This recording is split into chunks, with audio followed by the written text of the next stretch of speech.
السلام علیکم ورحمۃ اللہ وبرکاتہ۔ اللہم صلی علی سیدنا محمد وعلی آل سیدنا محمد افضل صلواتک بعدد معلوماتک وبارک وسلم۔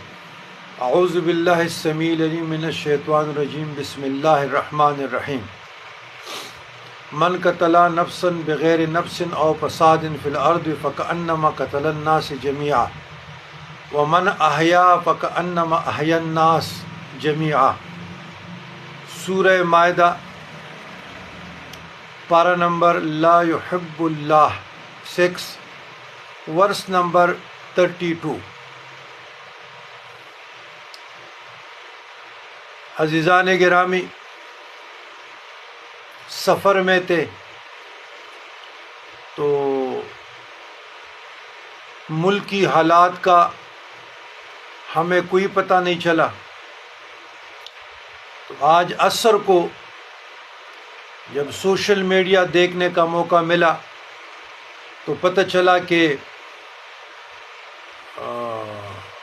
رحمت للعالمین صلی اللہ علیہ وسلم مسجد، مدرسہ اور جناب مولانا خادم السند رضوی رحمۃ اللہ علیہ کے مزار اقدس پر حملہ، شیلنگ، جوتوں سمیت جانا بے حرمتی، تو یہ اسٹیٹ کی طرف سے اخلاقی طور پر بھی، قانونی طور پر بھی، قرآن اور سنت کی روشنی میں بھی کوئی مسلمان اس کو اچھا عمل نہیں کہے گا۔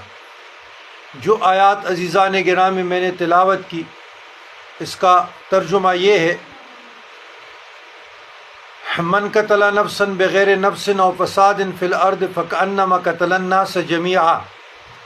جو شخص کسی کو ناحق قتل کرے سوائے اس کے کہ وہ کسی کا قاتل یا زمین میں فساد پھیلانے والے ہو، قتل الناس جميعا، تو گویا اس نے تمام لوگوں کو قتل کر دیا۔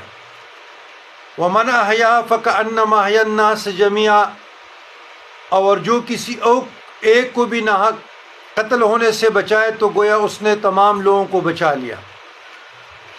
ایک انسان کی قتل تمام انسانیت کی قتل ہے۔ ایک انسان کو بچانا تمام انسانیت کو بچانا ہے۔ یہ قرآن کا واضح پیغام ہے اور قرآن اس پہ دلیل ہے۔ پرامن جلسے، جلوس تمام پارٹیاں کرتی ہیں، تو اگر تحریک لبیک پاکستان نے بھی کر لیا